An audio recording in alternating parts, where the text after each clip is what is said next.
Mark, all frucked up, day 13, being filmed on day 14, just because of travel, complications regarding, the amount of time I had available to film things. Day 13 was high compliance. I had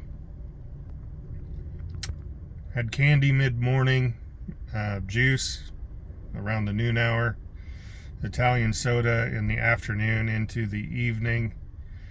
And like 275 today with my clothes on, right before checking out of my hotel. I'm at the airport now waiting to pick up a friend, and so I figured I'd knock out this video while I had the opportunity. Not really that much to contribute. I could share something that's kind of silly.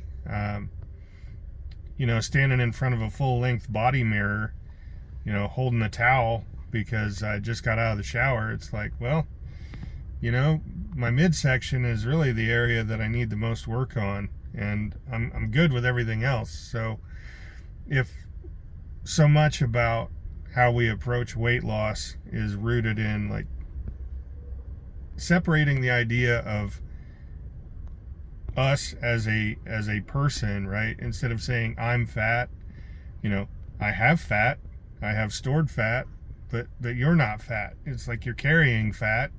I don't know if there's any utility there for folks or not, but wrapped in a towel, it's like, well, it's just my torso that I think needs work. Pretty happy with everything else. And in my short form video, I mentioned the 6 Pillars of Self-Esteem by Nathaniel Branden, and the author talks about the importance of being able to fully accept oneself before moving on to whatever improvements that it is you're trying to make. So is there value there to stand in front of a full-length mirror wrapped in a towel and be like, all right, I'm not loving this, but I do accept myself as I am, not the I'm fat, but the I'm carrying fat. I've accumulated fat. My previous decisions have led me to this now current moment where, I don't love the reflection, but I see the stored fat, and I now understand why that occurred. So now it's time to strip it away. Because if we can accept ourselves, not this unhealthy fat acceptance where we just resign ourselves to this is how it is and I'm stuck, but accepting ourselves in the process of improvement, where we look at ourselves and go, okay, so I don't love this, but I know I can change it. And there's different modalities to affect that change. And this sugar diet, or sugar fasting as Cole Robinson calls it, that's just one of the modalities, right? But I do think it's important to make that distinction between the person that's carrying the fat and,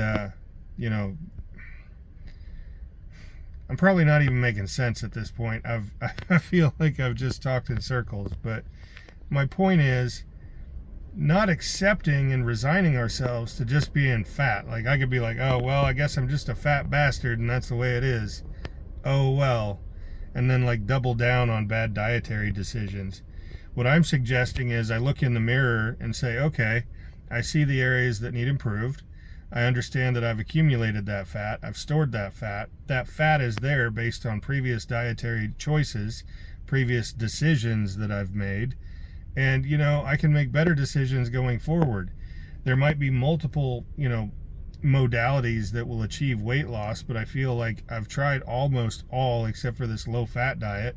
So now I'm trying the sugar diet, the sugar fasting. And where will it lead? I don't know. It should lead to weight loss. It should be consistent weight loss if implemented correctly, and I can love myself and accept myself the whole way down.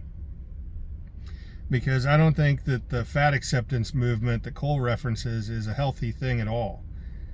But I do think on an individual basis, standing in front of the mirror, we do have to accept ourselves in our current state rather than hate parts of ourselves. I don't think that's healthy. So, any case, deep philosophical thoughts with Mark at All Frucked Up, sitting here at the airport, Chicago O'Hare, and waiting to pick up a friend. So if I talked in circles, that was not my intention, and you have my apology. Anyway, on to day 14. See ya.